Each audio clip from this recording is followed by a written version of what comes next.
We connected over MMA at first. You used to be a pro fighter. You know, I was teaching jiu-jitsu to some friends. But then we also connected about horses. That's what we're talking about today.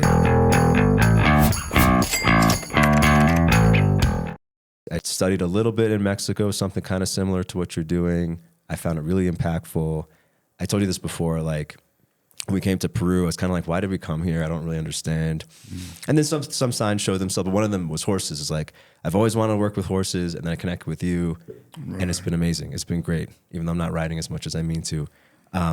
So yeah, I wanted to speak to you mainly about your work with horses and, yeah, the profound side of this personal development modality. Right. Well, horses have many levels that you can approach a horse. The way I'm approaching it now, that I'm doing this now, is different than what I used to do. I think it was kind of developing myself and getting to this point, and also embracing that side of me that before, it was, no, I will never do that. You know, who I am to do this. But the truth is, I always have the connection with horses. Since I was a kid. Yeah, because you were saying you grew up in Argentina in like the gaucho culture, right? Like Argentinian cowboy, for those who don't know, right? And that's like kind of one approach, kind of like a masculine approach to horse training, let's say, right? And then more recently, Pacagua and other things, which is more of the, I don't know how you put it, like more feminine, or like, I don't know, feminine, but like emotional connection side, right? Therapy side of horses. Yes, indeed. Yes. If you're a gaucho and you're in that world, you have to be very masculine. A gaucho was a nomad, and he used to hunt with boleadoras and boleadoras mainly. What was that? Boleadoras. The whip? Or they got these ropes with bolts on it. Ah, okay. So you hunt with that. Yeah. And they used to hunt Yandús, Nutrias, all of that on the Pampas. And Pampas are plains? Yeah, okay. Pampas we call plains. Mm-hmm. In Argentina, there's a lot of plains. And the gaucho at that time it used to be natives. You know, they were nomads. Every nomad people, let's say, they all develop a good relationship with horses. Mm-hmm. You got the Bedouins, the Mongols, Iberics, perhaps Celts. I mean, you got all kind of cultures. And the one that were nomads, especially, they develop a relationship with horses that goes beyond war horse, you know, mm-hmm. Or transportation, or mail, you know. You are used in shamanic ways, which is, to me now, is totally obvious that it will be the perfect bridge to those worlds, right? Pacagua is it has developed from psychotherapy mm-hmm. and shamanic. Mm-hmm. It got developed like that. They mix it, and they became with these techniques, which are very efficient. Because with horses, you can pretty much work anything. They become a biofeedback, a mirror, a machine. So whatever you want to work with them, you can work them. Yeah, I want to say, because when I started doing some trainings with you, you mentioned something about like everything is a sign that happens at the corral. Like if birds fly in, or if a horse takes a shit or gets an erection, like it all means something. Like, and you know, honestly, I used to be very spiritual. I think I told you some of this before. And I kind of moved away from that. I kind of moved away from hippie culture and plant medicines and all that. But this has been reminding me, or helping me reconnect with a grounded version of it, of like, oh yeah, everything can be a metaphor, or at least everything can be psychologically significant to me, even if it's subjective. And the horses, unlike taking medicine or being in some sort of other thing, there's a lot of modalities in the valley, obviously. Like the horses are so real because they're not trying to show something. They're not trying to like dress a certain way. They're just horses. And it shows me things, and the connections are really trippy. I could share some of what I've experienced, but like, it's like, wow, that's exactly what I was thinking. Or they're showing me a sign that matches what I was feeling. And it's crazy. It is. Like what sign? Like what have you seen? I show you. Well, the most recent one, I think it was in the last group thing I did with you. This is a few months ago, but I was telling you a little bit, like I was kind of working through my relationships with groups of men. Yeah. But it was even, actually, that's not even the best way to put it. It's hard to put into words. Like kind of like my relationship to groups of people or something like that. And the alpha horse in the corral, who always gives me an attitude and never lets me like work with him, I was kind of just like standing in the corral with my eyes closed, like thinking about this topic, thinking about like, you know, expressing myself or my, you know, my real self. And the horse, he just came right up to me and he put his face like against my face. And I just got the feeling of like, oh, he's telling me to be bigger, even if it upsets somebody or if I, you know, because that's what being the alpha is. So I was like, oh, thanks. And then he and I never interacted again. But it was so funny that it happened while I was feeling that feeling. And there's been other examples. That's the most recent one. Right. Yeah. Yeah, that's beautiful. It is pretty wow. It happens to me the other day. I was just doing choral work. I mean, I wasn't working with horses, but you are around horses. Later that day, I got a big insight that it totally changed something that I've been trying to change for a long time. As a man, as a purpose, as a father, you know. The meaning of what a father is or a family man.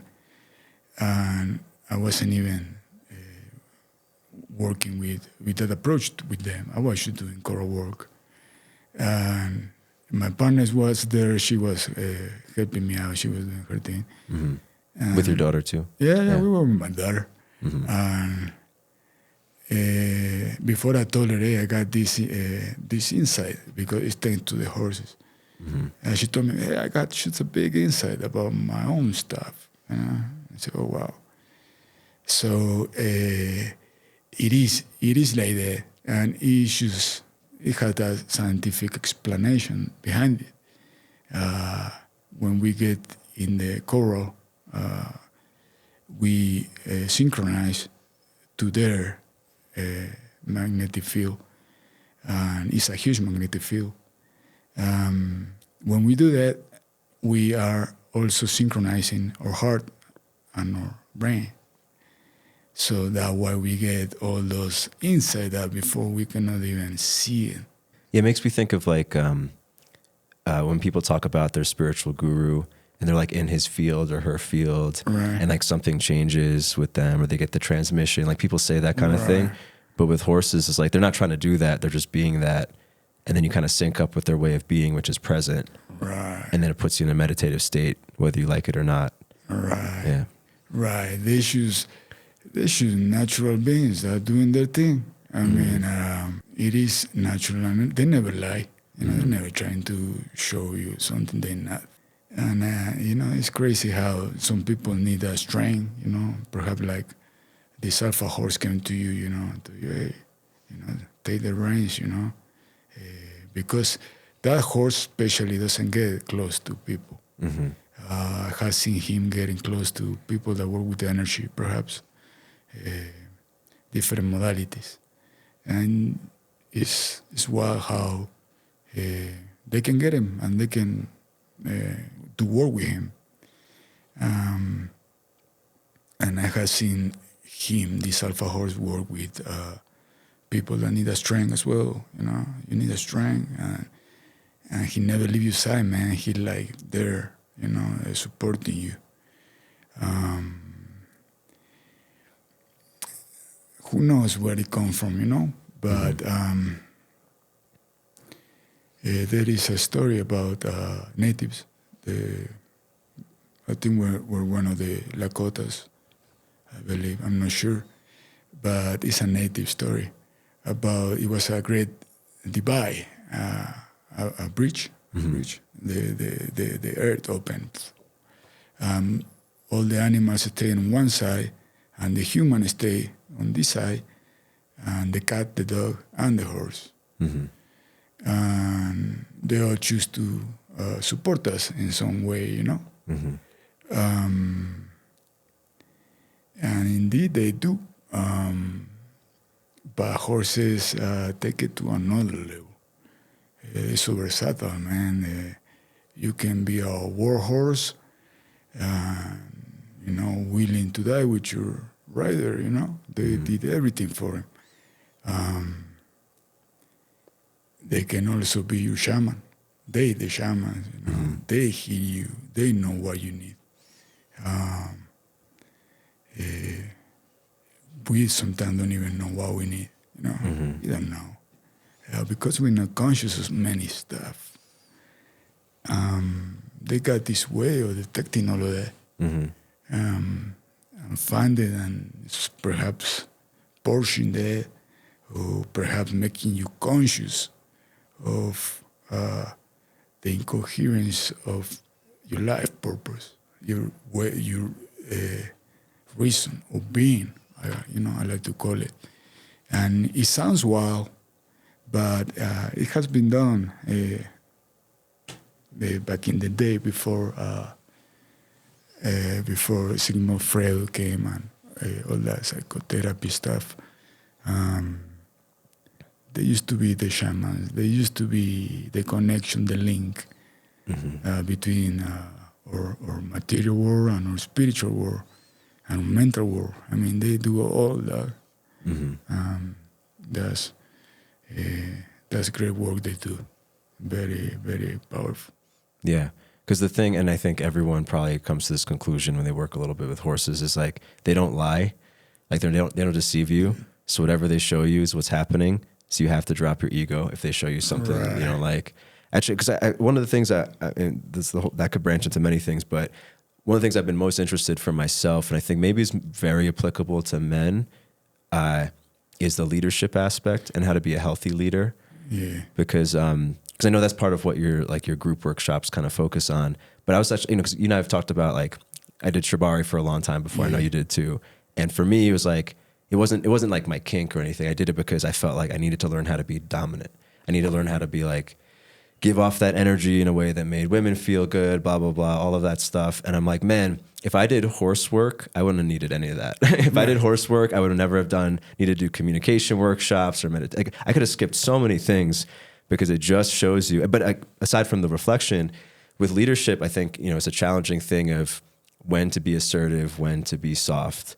The same thing with parenting, same thing with, I think, just being a man relating to women. Like, they want you to lead, but lead you in a certain way. Yeah.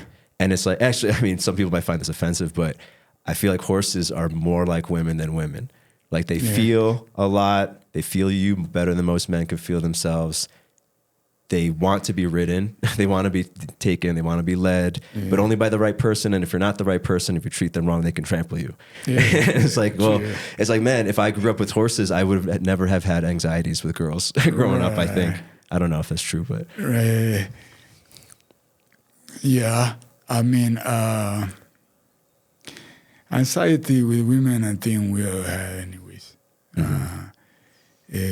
Even with horses. That won't change it. But it's an aspect about energetic communication. That they do help. I mean, if you have been around horses, you can get feel by groups of people. You can get the feel, or you can get a feel of what's going to happen, or what's going on. And it gives you a higher perception. But it's because you and yourself, you perceiving present. You are present. Because with a horse, you have to be present, man. Yeah. If you're not present, you know, you may have an accident or something. But they do teach you leadership skills. Man, I know for sure. It doesn't matter what type of people. They help you on that. They always looking for a leader, but 1% only. You know, have to be 51% for them to be willing to follow you. once you're around horses for a while, you really connect with them. I experienced this when I was a rider. 5 seconds, 3 seconds before they do something, you know it. It's like having a how you call it, premonition. I don't know if it's a premonition, but how do you know? Yeah. You know, you feel it. You know, Yeah. especially when you ride it and they get scared. They move really fast, and sometimes you stay sitting in the air because the horse is gone, and that's how you fall. If the horse is like really fast and agile. Actually reminds me of tango. I assume you've done tango because you're Argentine. Tango, yeah. Tango, yeah. Yeah, It's like, tango it's a dance. similar, to get the sense of feeling where she wants to go and how much pressure. Right. Like, not that I've done a ton of tango, but it's the same skill. Like tango, shibari, lots of other things, and horses. Yeah. They're all kind of like the same energetic skill. I don't know. Yes, Yeah. yes, indeed. If you watch dolphins on the sea, they'd be dancing. If you watch 2 dolphins, they'd be dancing. It looks like none of them are leading. That both are synchronized, like perfect synchronized. But actually, is they lead. They exchange leadership for milliseconds, and they know. So when they turn around the same time. But there is always a leader, even if you look that they're moving at the same time. The only explanation of that is the energetic communication, which is you can actually measure that on horses. Probably in dolphins too, I don't know about that, but that happens on tango, and that happens on shibari as well. In shibari, when you're tying somebody up, you have to feel to a certain point where you can take it, because it's something really extreme, let's say, It can bring up a lot of emotions, like, strong emotions or repressed emotions, traumas. Did you got into shibari healing and that? Not so much. I mean, a little bit, but that wasn't like my draw into it, I guess. And I also, honestly, I was also kind of maybe a little judgmental of guys who travel around the world claiming to heal women with shibari. Not to say I don't believe that there's a healing aspect to it, but I didn't go too deep into it for that reason. I feel you. Yeah. I'm sure there is a lot of people that are not supposed to be doing it. Yeah. But I had experienced it as a healing form that I always choose women that were abused.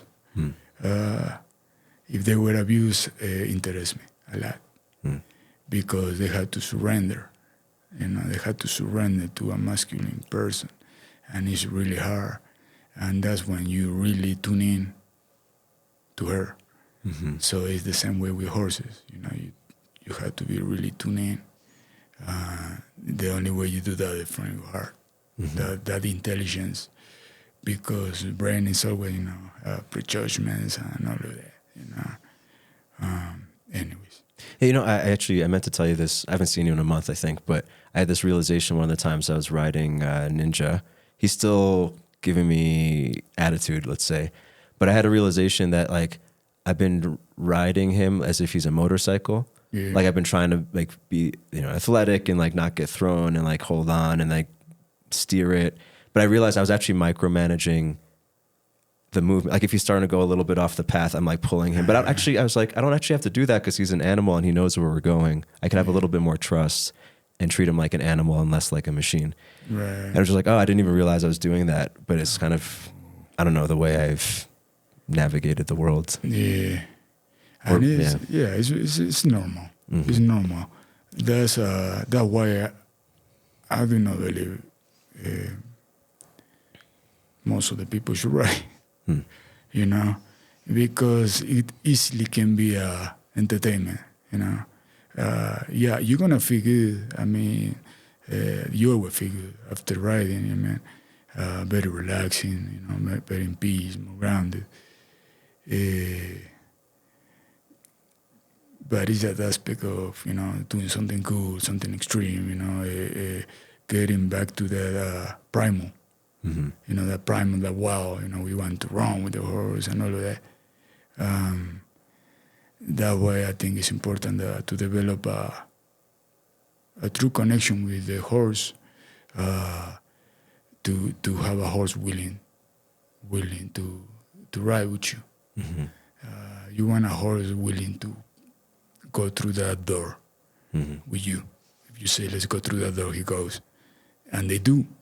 They're very loyal, man. They're like soldiers once they connect with you like that.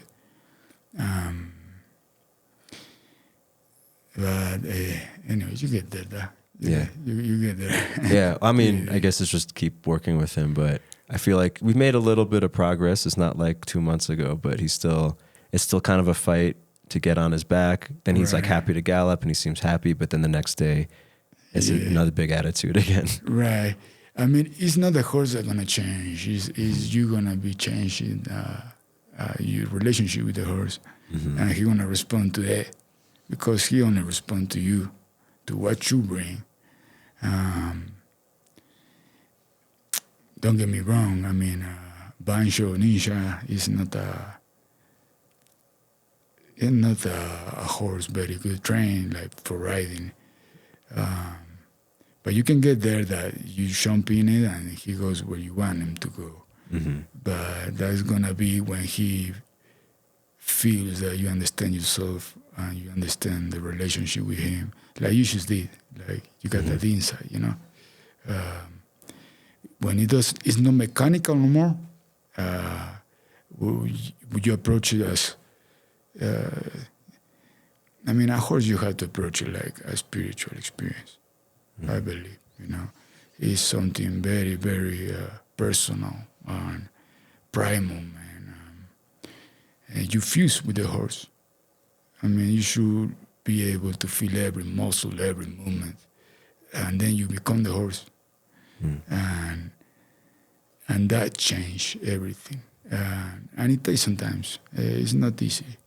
It takes some time, but.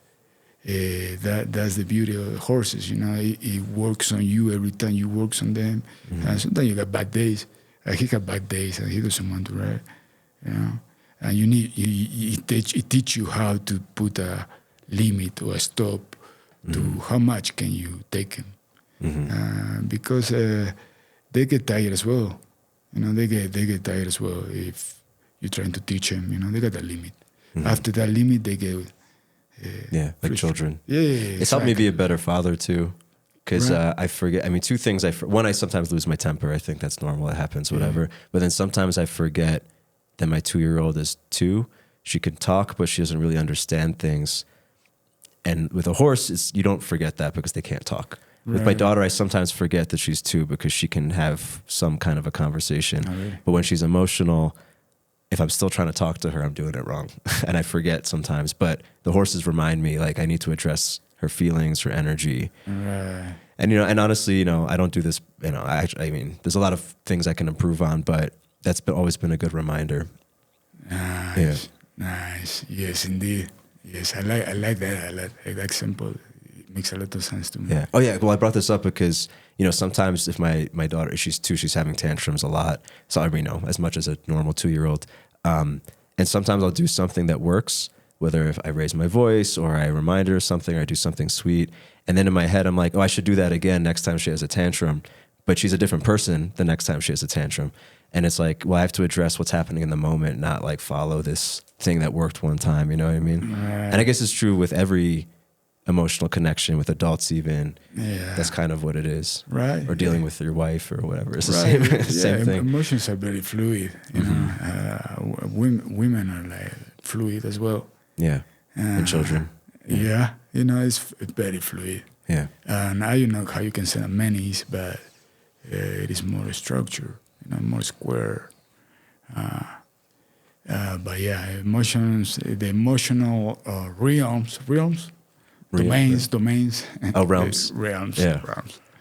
Very fluctuating. Volatile. No, actually, this is just like a trivia question because, you know, at least in America, I don't know how it is in the rest of the world, horses are kind of associated as like a a girl's interest. Like girls put up they horses. love it. You know, girls love horses. They want to braid horses. You know, maybe there's some deeper psychological thing there. But the more I learn with horses, and I don't know what the woman's experience is like, man, the horses are showing you how to be a balanced man very clearly, which makes me wonder why it's kind of a girl's interest. Yeah. People see. Like, because the horse is telling you how to be a good rider, a good leader, have good boundaries, be tough, but be caring, you know. Right. Yes, I studied that a little bit. What's going on with horses and young girls, you know, that, I mean, it's some research into that, but it's not clear what it is. But they call it something about the attachment, about the attachment dynamic. Mm-hmm. They do have, but it must be also the emotional aspect as well. Horses can feel what they feeling, and you know, and somehow they support them and they support them. It helps a lot to young girls, man. It is so beautiful. But if you look at the rider-wise, I mean, the best riders, they were men. They were men. I mean, you got natives. I mean, they die and they bury them with their horses. The value of the status they have is about how good horses they have, how good they were for war, Mongols as well. But the Comanches, that they were the better, how you say, the infantry, horse infantry? Cavalry. Cavalry, yes. They were the best cavalrymen. The relationship they had with the horses, man, horses were everything for them. Everything. Now I remember this when I was growing up. Now that I'm talking this, going back what we were talking, my bad. The communication aspect of the horse, what they teach you. I remember that I used to think and talk in metaphors, and everything was about horses. I realize now I'm talking to you about why. You know, why is that? And perhaps women are more open to that. You know, more open to coincidence and synchronicities or feelings. Or they are for sure. I've seen it.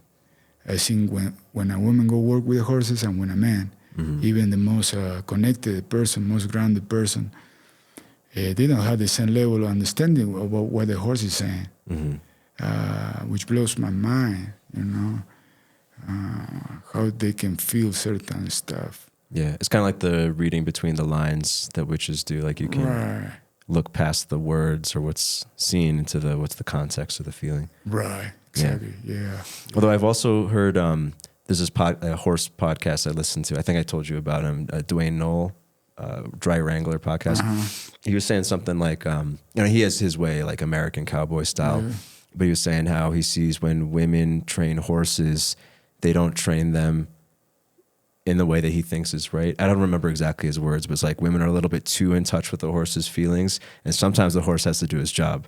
And men, and you know, the other side, maybe the Pacagua view is like men tend to be too rough with their horses or treat them like a tool. I'm sure there's like a healthy balance, but that is what I've heard multiple times. Right. Like women are a little too soft with the horse. Yes. Yeah. Yeah, that's funny you bring that up. When I went to Pacagua to become a facilitator, and I went through my own process there. It mostly women. We were two men. The 3 times I went, 3 or 4 times I went, and there were 2 men, and everybody else was women. when we were introducing ourselves, where we came from and all of that, I was the only one that came from the background I came. You know, as a gaucho, as a domador, you know, trainer, fighter, you know. And it was a little bit harder, perhaps, for me to break that down until the horse broke me down. Actually, the horse broke me down. And when the horse broke me down, I was like, you know what? Yes, it's time to take a more balanced approach, my way of being, you know. And yeah, they all came from, let's say, softer backgrounds. Mm-hmm. But that doesn't mean that they are good at what they do. Women are the easiest to go to their head as well. Mm-hmm. And they go too much to their head and think a lot, and that's not good to work with horses either. Mm-hmm. So to do this type of work, you really have to be balanced. Mm-hmm. And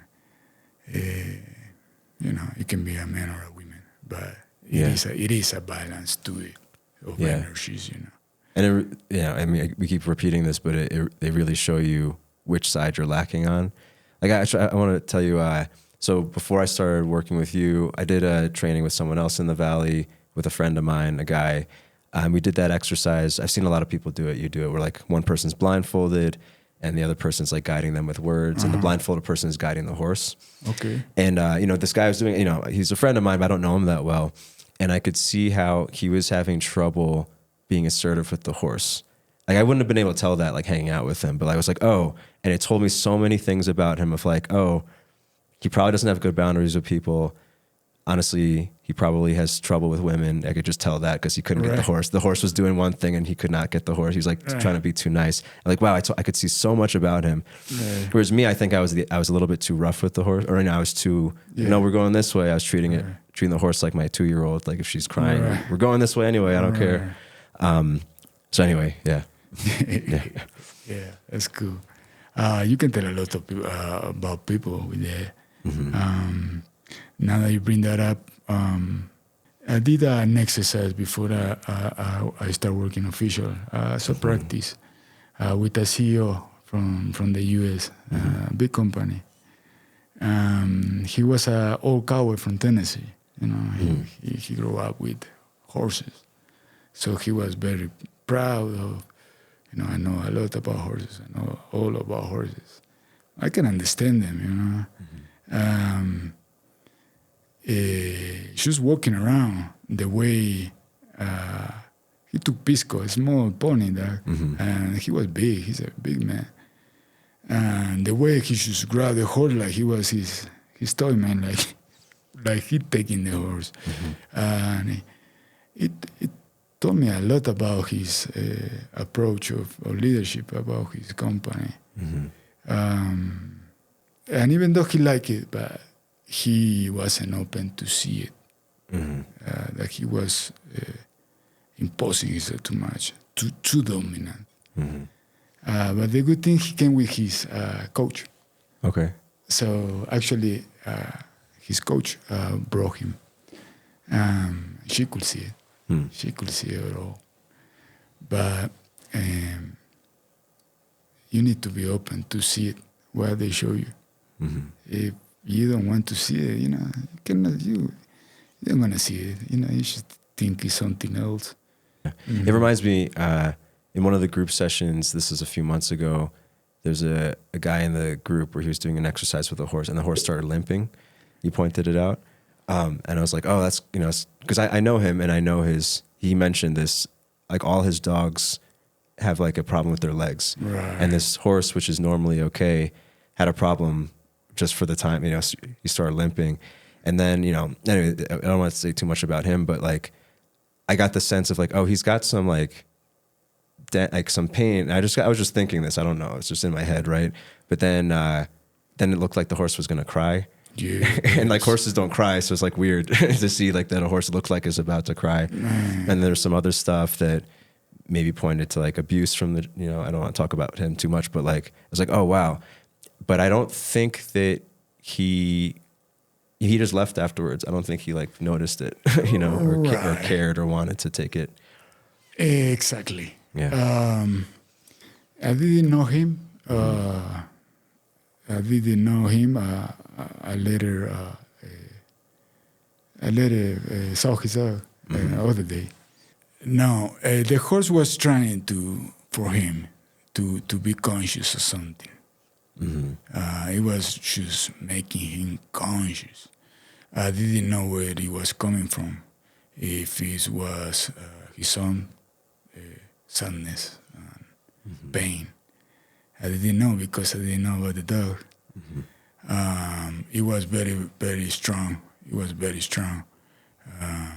I mean, if I was a participant, I would have probably cried. But you cannot become conscious if you're not open. It's something you need to be conscious. It's showing you clearly.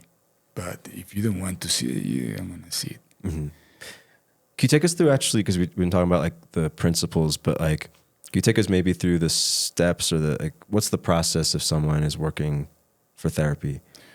As a healing modality? Yeah, because I've sat in a few of the groups, and like almost always there's a woman who's experienced abuse and she wants to work through that, and somehow the horses kind of show that to everyone. And, you know, obviously everyone has things they're working on, but like, what is the process like? Right. First, we open like our own field. I mean, we got a field, but sometimes stronger, sometimes it's weaker. So if when we come to work, we open the space. The first thing we do is get into cardiac coherence. And cardiac coherence is something that we do so we can synchronize to their electromagnetic field, the heart, which is huge. Once we open the space, I should do diagnostics. Because horses know. When you open the space, they know. They start working at the moment. And they overwork. They want us to be coherent because at that moment we're part of the herd. They're always looking for survival. You know, the survival instinct is very strong. So they cannot have us a part of the herd and we're not in coherence. Then with the diagnostics, I look, the horse always show you something. And then I start breaking it down, you know. I start breaking it down depending on what they show me. And from that, we start getting information from the horse. The person get information, insights. I get information by the body language of the horse. We start funnel that, funnel to see what's the essential. Funnel, like a funnel. Funnel. Yeah. Funnel. We funnel that as to pinpoint what is actually the essential we need to work. You know, most of the time come down to emotions, fears.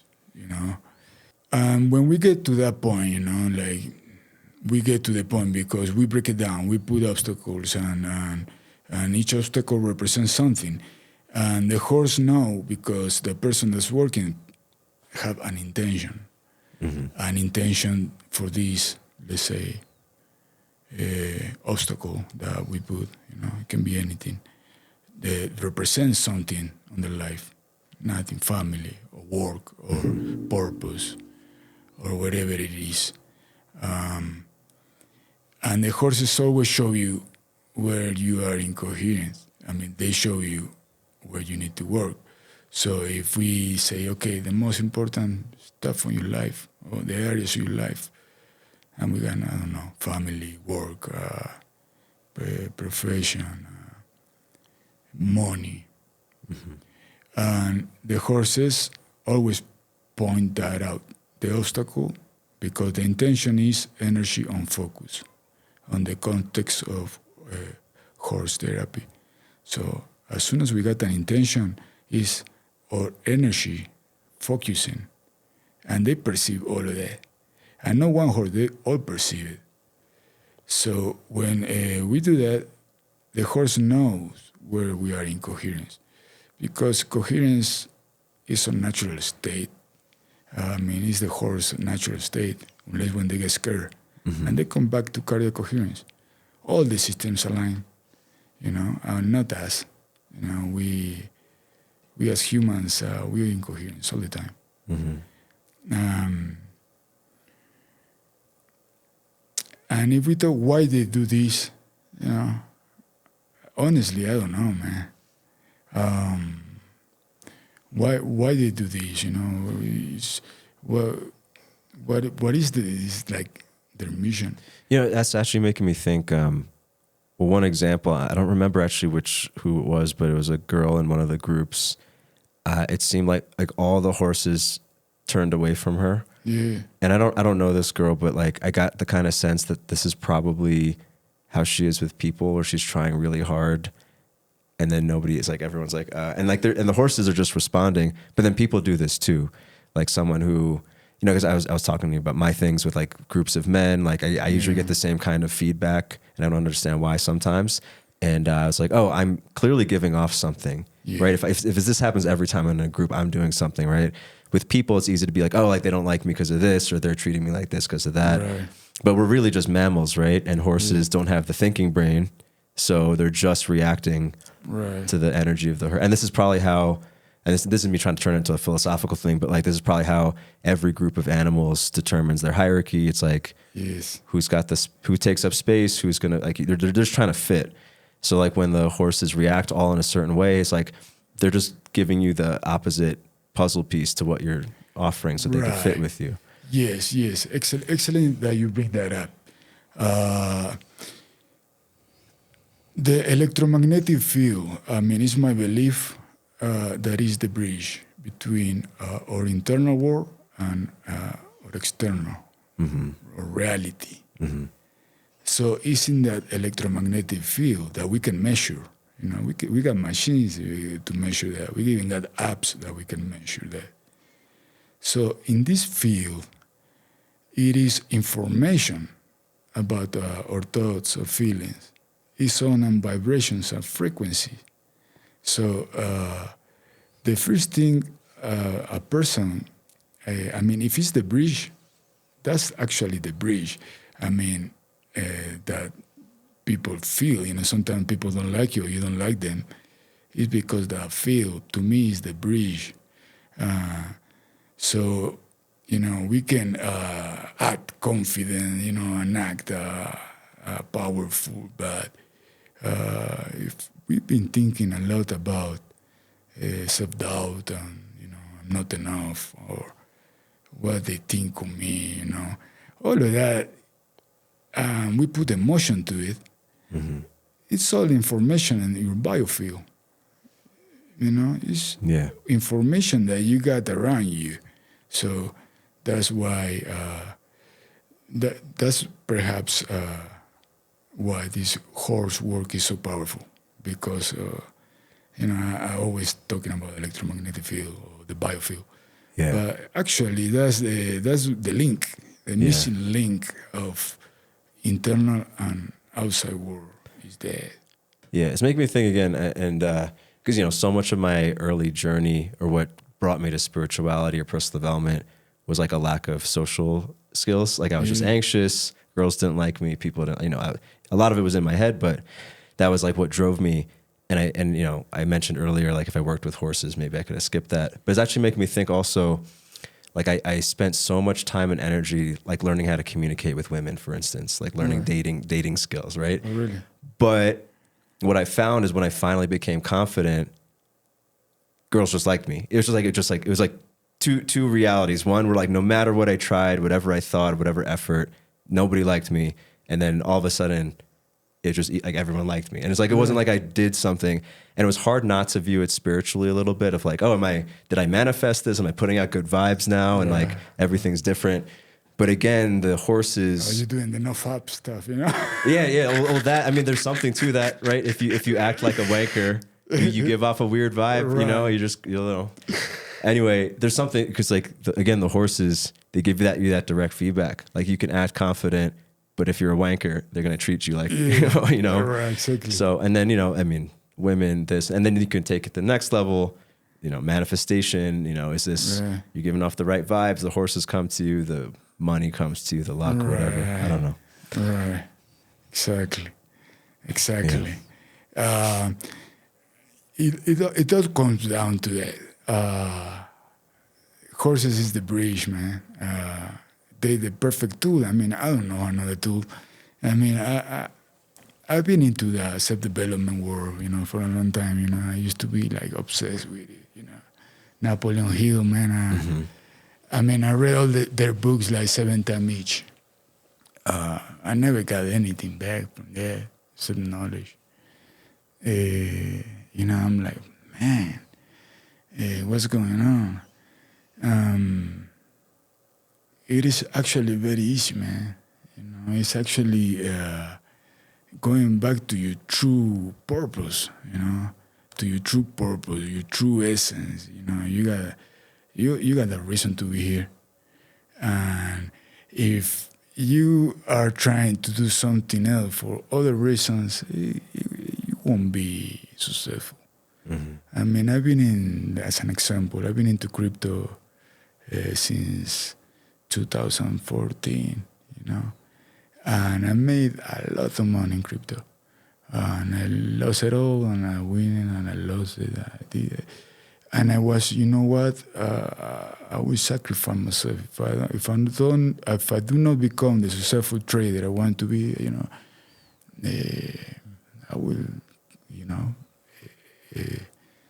I mean, I don't have no life. You know, I will finish it because how is this possible? You know, so I thought my purpose was that. You know, I love it. I mean, I was obsessed with it. Like I was with fighting once in my life. But if you're not walking your true purpose, I mean, what your soul, your actual soul, your experiences, your how you grew up, everything about your life is unique. And it's unique for a reason, you know? And you got your own mission. And if you're not living up to that mission, life is hard. It's hard, you know. And I don't know why horses, you know, they take you always they teach you where you have to be, where you have to do. Where you are now is perfect. As you become conscious of the way, of your true path, you know. So...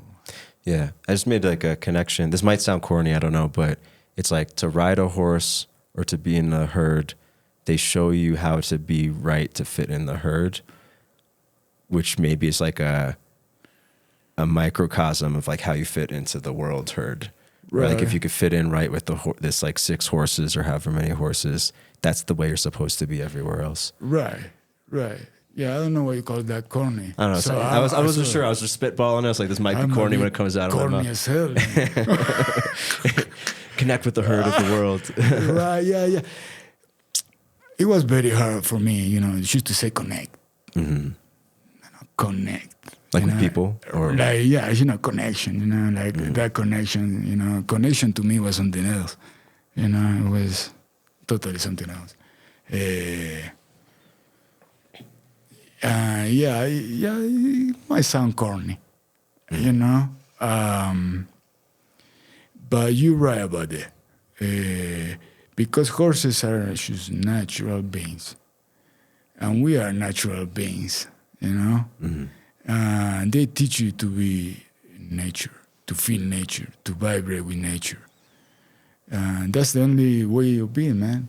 Yeah, it is all about nature, like. Stoics. You know the Stoics is to see one of the principles is to live according to nature. You know, you say living according to nature, what that means. You know, I thought a lot about that, living in accordance to nature. I think I know now what it means, you know, and the horses teach you that. Living according to nature is just to live from over here, man. From this intelligence, nature, to feel, you know, to be present. This is what fucked us up, man. Is the paradigm we have now. But it's actually a new paradigm, man. We have not always been thinking rational beings, you know, which is good. I mean, I'm not saying it's bad, but if you go back in the day, people didn't use their head, but they live on tribes, you know, they got kingdoms. But they all fell from the heart. I mean, the intelligence came from other place.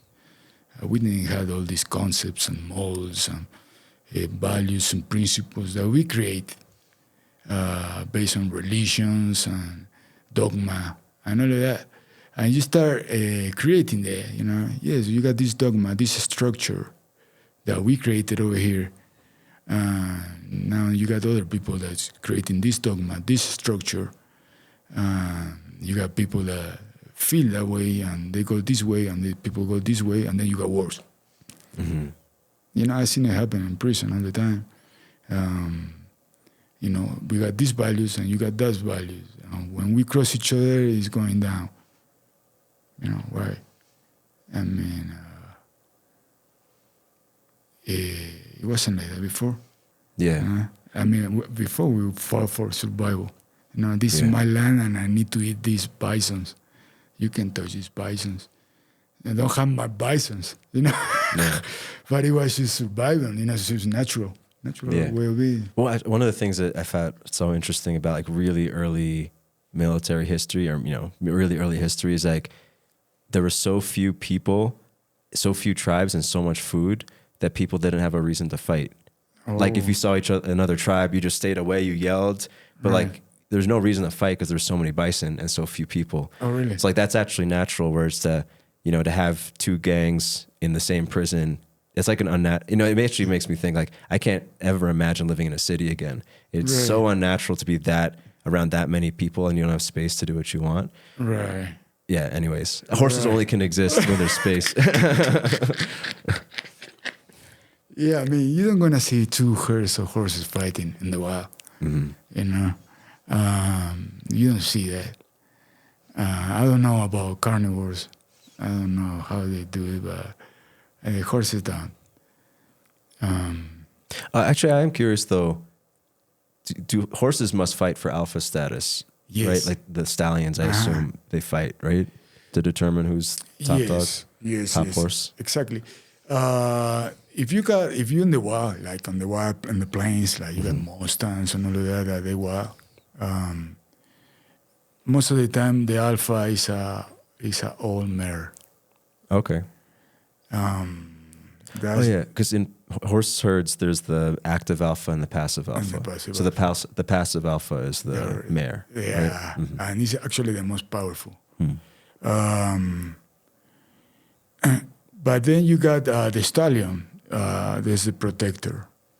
Nothing. You get young stallions that they want to be the alphas. So they're going to try to take the spot. But he doesn't going to get it until he's wise enough or strong enough or also accepted by her. You know, because if he's not accepted, he cannot be, even his strongest. But they do go through a process as well. But most of the time, the alpha is the one that is protecting her. You know, he's always last, and the other alpha, like the mare, is up front. You know, when she goes find a new plane, like go grass, and she goes and she start eating, everybody stop eating. But until she stops, because she knows it's safe, How she knows it's safe?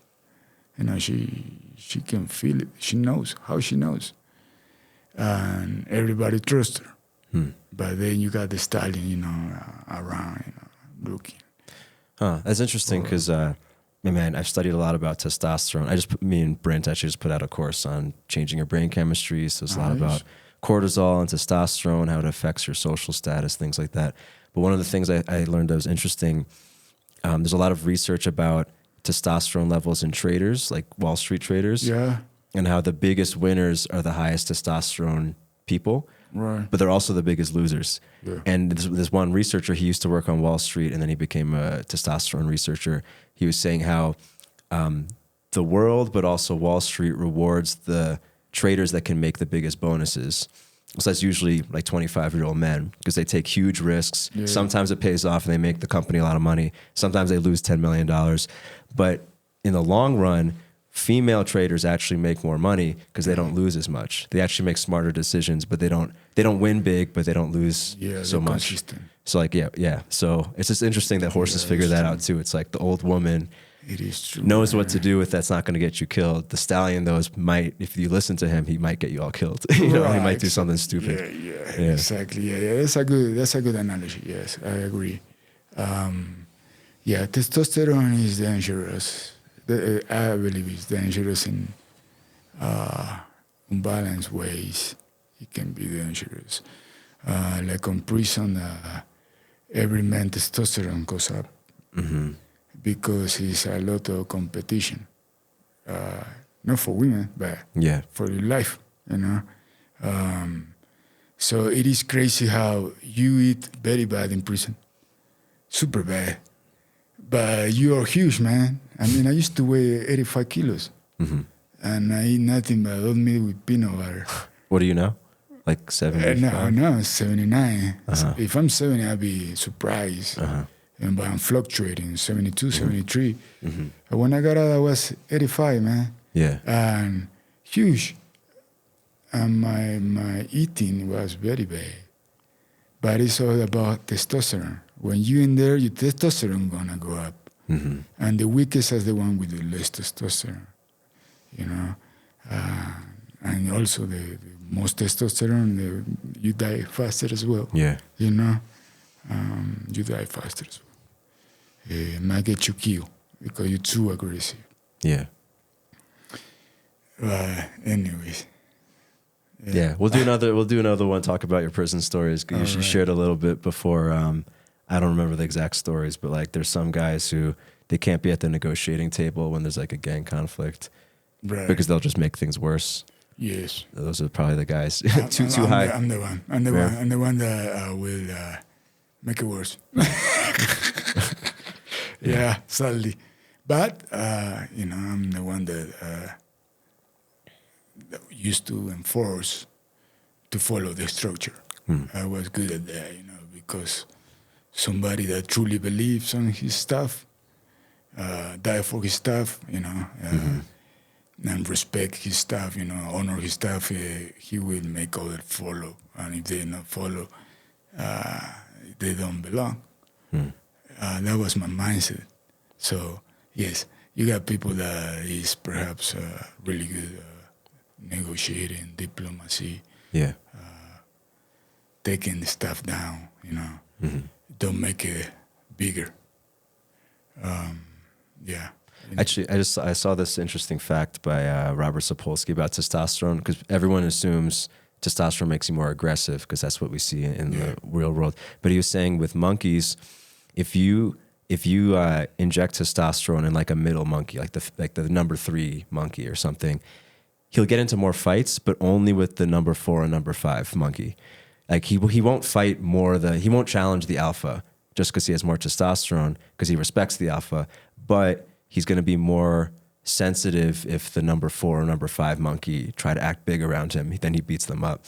And he was saying, Sapolsky was saying that the reason why aggression, we seem to think testosterone increases aggression, is that our world rewards aggression with status. Whereas, I don't know if this is true, but he was saying that like, if you injected testosterone into like Buddhist monks who don't reward aggression, they reward generosity, it'll actually make them more generous because they want to be the highest status monk. So they'll do more good stuff Wow. to prove that they're the best monk. And like that's all testosterone does. It tries to make you the highest status. Oh, really? Which maybe means you need to fight more, but maybe it means you need to be nicer or you need to think more. It depends on the society. That was his argument, but I don't know if that's true. That's very interesting. Yeah. That's new to me. Oh, yeah, that's cool. I doubt it. Yeah, I don't know. I mean, if you, as a fighter, you got people that use steroid, or they use testosterone increasers, they say, testosterone shots or whatever. Yeah. And they do that to be more aggressive, actually. And it goes too far sometimes. Sometimes they're too aggressive and they irritate all the time. I mean, that's my own experience of what I have seen. The most testosterone, unless on this context, as a fighter, it's bad. Yeah, I don't know.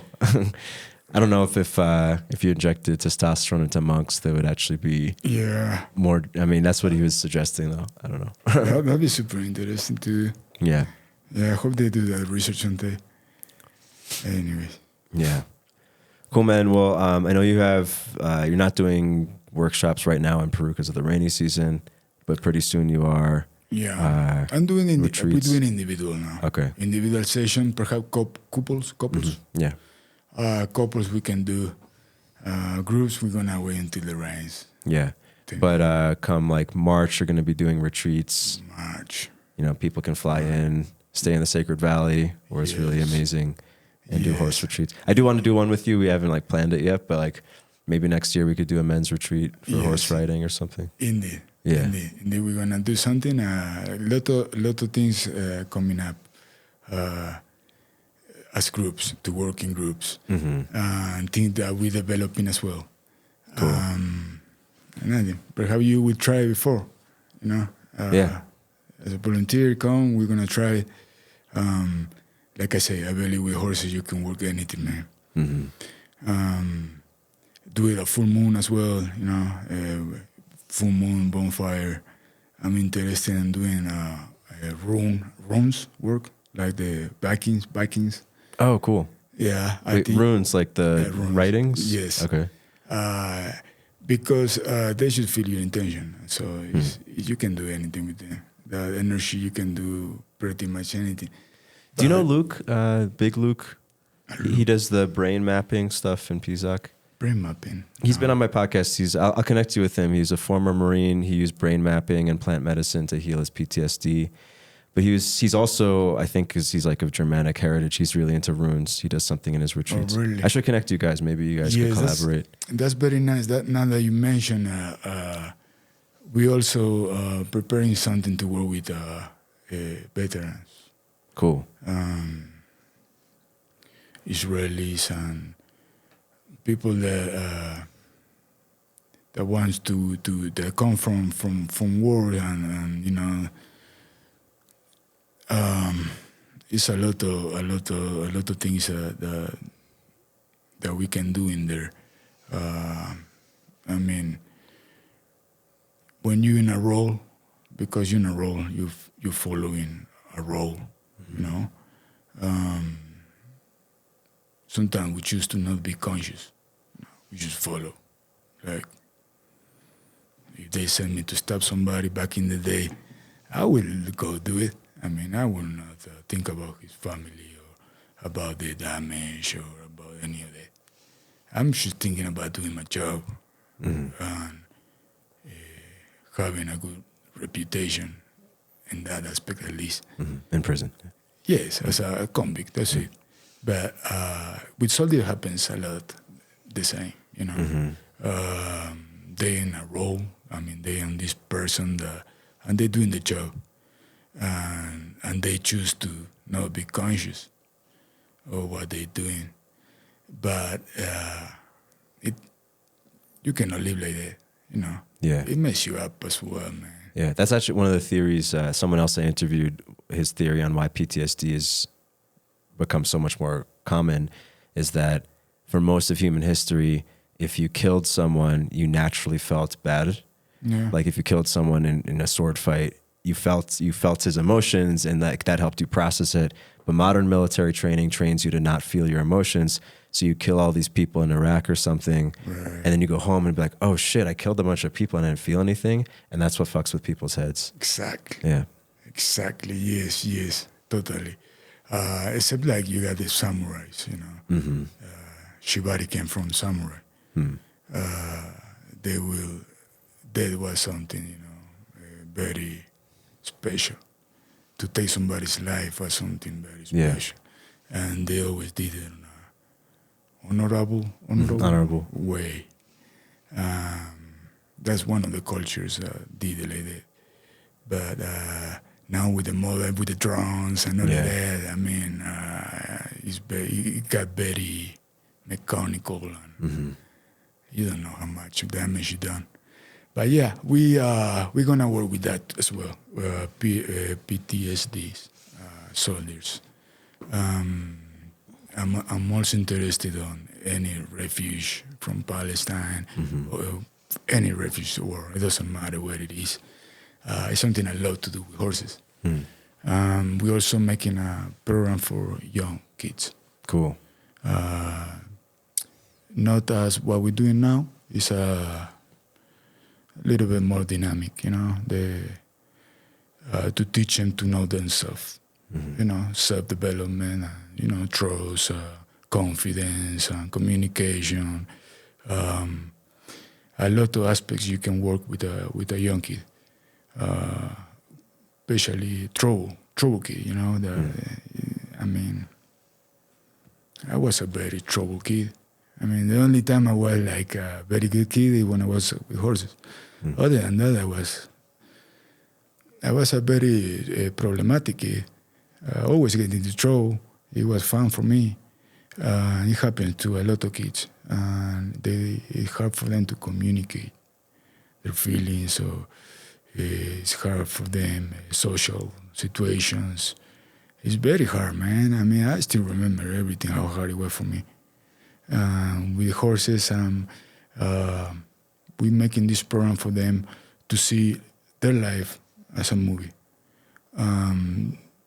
Teach them how to create their own movie, how this emotional intelligence to stop the frame and have that space to create their own lives. Not just be, I'm just a kid, and you know, just go through life, man. You know, it happens to all of us. I'm making for that, so we're gonna focus on young kids, veterans,